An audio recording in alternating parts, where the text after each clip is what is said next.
Welcome, boys and girls. Come on and sit a spell. Open your books and read along with me. I've been thinking hard about starting my own jihad. Holy war I wage in the name of those who have seen God. For those who fought and who died and inspired this song, you're gone but not forgotten, forever your spirits live on. Al-Qaeda hijacked planes, we blame Islam, like slaughtering all foreigners was taught inside their Qurans.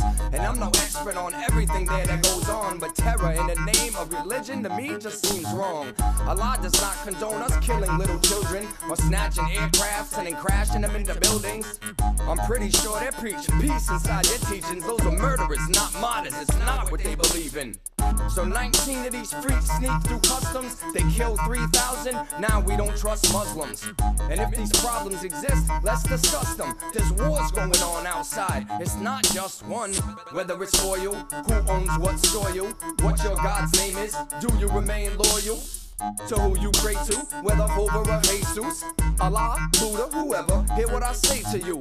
Religion merely divides us. And why, when the Bible was clearly written by men, meant to inspire us? And deep inside us we find a kind of desire, a yearning for learning. Knowledge is power, there's nothing higher. And why is it accepted elected leaders just lie to us, expect to be neglected by those chosen to guide us? And Scientology's this brand new kind of mindfuck. Ron Hubbard made it up and Hollywood just ate it up. And all the actors act like they actually gave a fuck, made their way to Africa, paid for babies and raised them up. And maybe soon we'll understand when they explain to us what's really going on in layman's terms, and still seems strange to us. When 9/11 made everybody Americans, today those same people blame everything on our president. And those truths that we hold to be self-evident, Tupac was right, it's heaven sent, but they're not ready yet.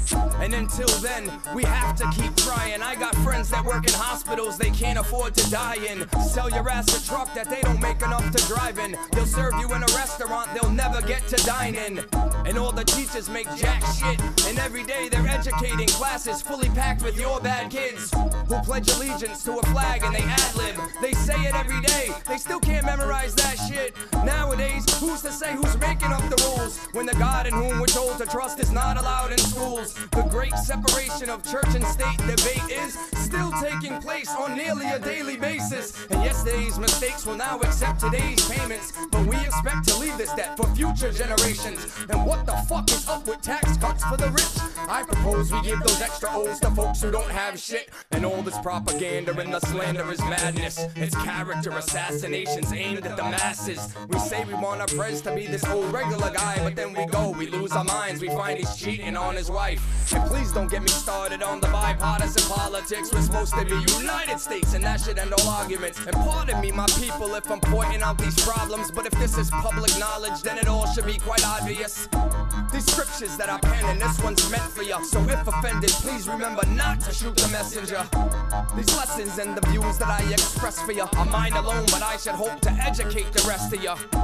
And I expect the mayors and the governors, the Congress and the senators to sabotage America. And so I wrote this letter to the editor. I hope tomorrow's better. Vote Obama in November. Peace.